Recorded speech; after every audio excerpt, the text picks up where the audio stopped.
What if the most dangerous thing a man could do today was simply walk away, not protest, not complain, not fight the system, just walk away?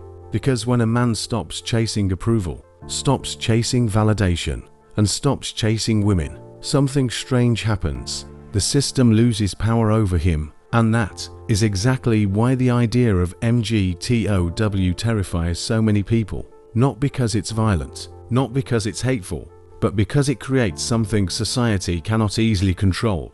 A man who needs nothing, and history has always feared men like that. So in this video, we're going to break down something most people refuse to talk about honestly. What MGTOW really means, why the media hates it, why society tries to silence it, and most importantly, why more men are quietly choosing this path every year. But before we begin, subscribe, because most men will never hear this message. They'll keep chasing attention, chasing relationships, chasing approval, without realizing the game was designed for them to lose. But you're here to understand the psychology behind it. So subscribe, and let's begin. Chapter 1.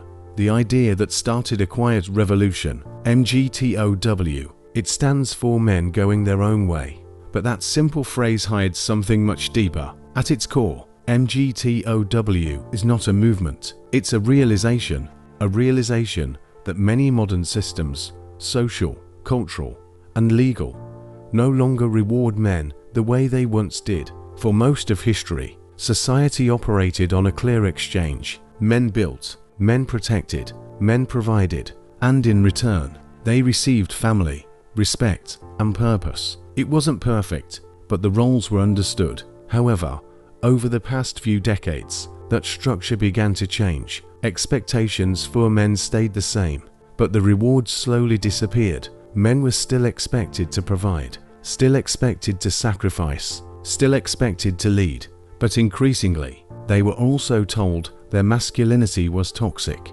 their ambition was oppressive, and their success was unfair. At the same time, marriage laws shifted, divorce rates skyrocketed, and more men began realizing something uncomfortable. The risks were rising, while the benefits were shrinking. So quietly, some men began asking a question most people didn't want to hear. What happens if a man simply opts out? Not out of anger, not out of hatred, but out of logic. That question became the foundation of MGTOW. And once that question spreads, the entire system starts to feel uneasy, because systems built on expectation collapse when people stop participating. Chapter 2. Why society reacts so strongly.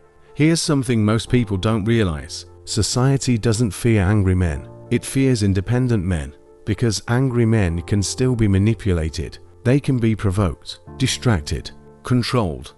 But a man who walks away from the game is impossible to control.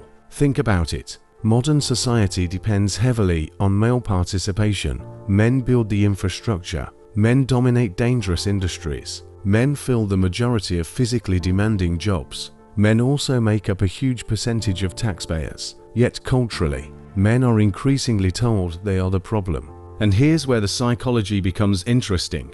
When a group is constantly criticized, two things usually happen. Some members try harder to gain approval, but others stop seeking approval entirely. That second group is where MGTOW begins, because once a man stops chasing validation, he begins focusing on something else: freedom, financial independence, personal growth, peace of mind.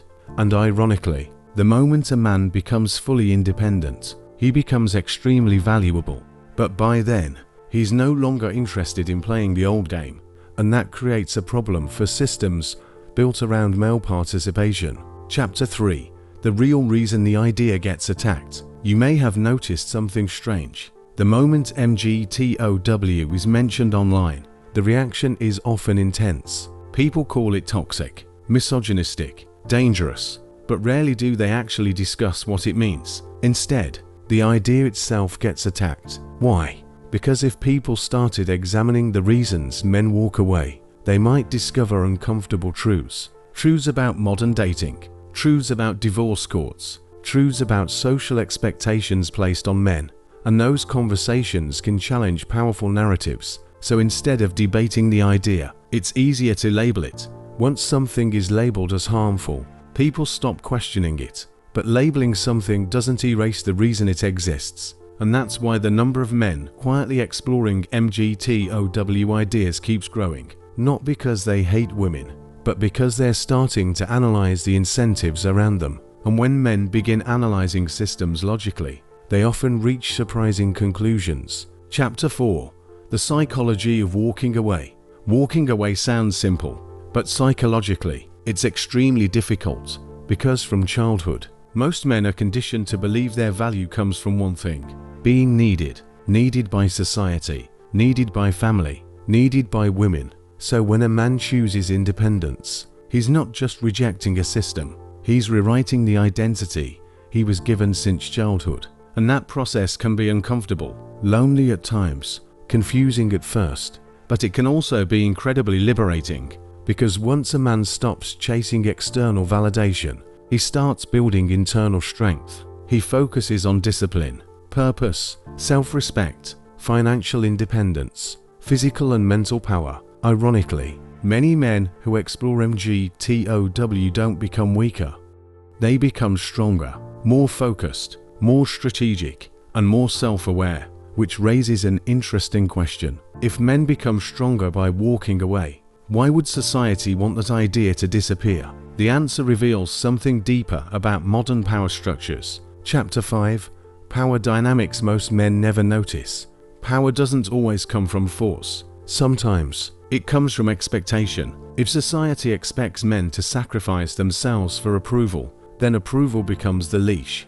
But once men stop needing that approval, the leash disappears, and power shifts. Suddenly, men are no longer easily pressured into roles they didn't choose. They start making decisions based on logic rather than expectation, and systems built around predictable male behavior start losing their influence. This is why ideas like MGTOW create such strong reactions, not because they're mainstream, but because they challenge a deeply embedded assumption, the assumption that men will always prioritize external validation over personal freedom. Once that assumption breaks, everything changes. If this video is making you think differently about modern masculinity, subscribe, because the truth is, most men never hear these perspectives. They spend years chasing validation without realizing they were never taught how the system actually works.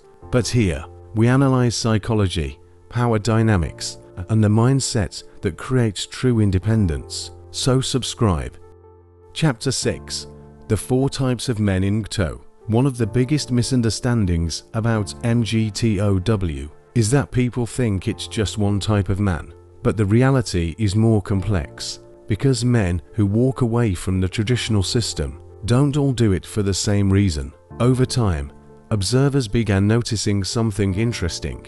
There are actually 4 different stages many men pass through, and understanding these stages explains why the idea keeps spreading. The first type, the angry man. This is where many men begin. Something happens, a brutal breakup, a painful divorce, a betrayal they never expected, and suddenly, the illusion they believed in shatters. For the first time, they see the power dynamics they never noticed before, and anger becomes the first response. But anger is not the destination, it's simply the beginning of awareness. Many men never move past this stage, but the ones who do start seeing things more clearly. The second type, the analytical man. This is where emotions begin to fade, and logic starts taking over. Instead of reacting emotionally, these men start analyzing systems. They study marriage statistics, they study divorce courts, they study modern dating culture, and what they discover often surprises them, because the incentives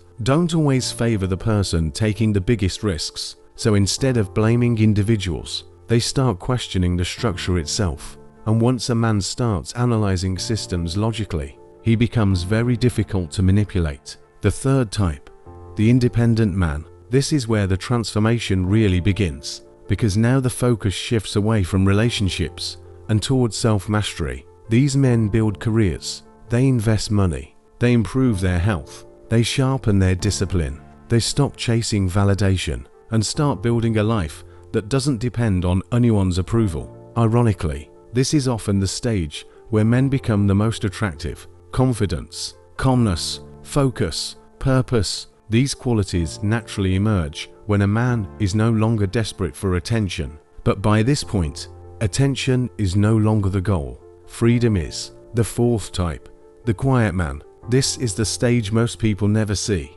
because these men don't talk about MGTOW. They don't debate online. They don't try to convince anyone. They simply live their lives on their own terms. They travel, they build businesses, they pursue passions, and they maintain relationships only when those relationships genuinely improve their lives. No drama, no emotional dependency, just quiet independence. And ironically, this final stage is the one society finds most difficult to understand, because a man who is fully content alone cannot easily be pressured.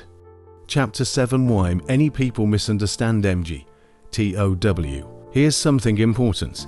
Walking away from a system does not automatically mean hatred toward the people inside it. But in modern conversations, that distinction often disappears. If a man says he doesn't want marriage, some people assume he hates women. If he chooses independence, some assume he's bitter. But independence and bitterness are not the same thing. In fact, many men who explore MGTOW ideas still respect women, still date casually, still maintain friendships. The difference is simply this: they refuse to enter systems they believe carry unnecessary risks. And refusing a system is not the same as hating people. But society often blurs that line, because if the idea spreads that men can simply opt out, more men may begin asking uncomfortable questions. Questions about expectations, questions about fairness, questions about incentives. And once those questions start spreading, traditional narratives begin to weaken. Chapter 8. The economic side, nitrogen monoxide. One talks about. There's another reason the idea of male independence makes institutions nervous. Economics. Because modern economies depend heavily on male productivity, men dominate industries like construction, engineering, transportation, energy, and infrastructure. These are the sectors that literally keep society running.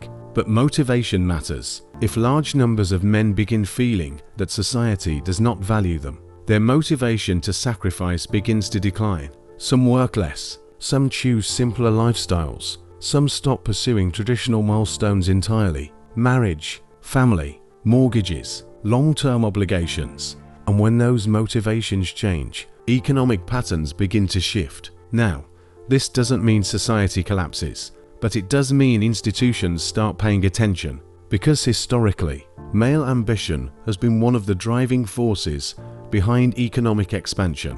When that ambition becomes focused solely on personal freedom instead of social expectation, the entire structure changes. Chapter 9.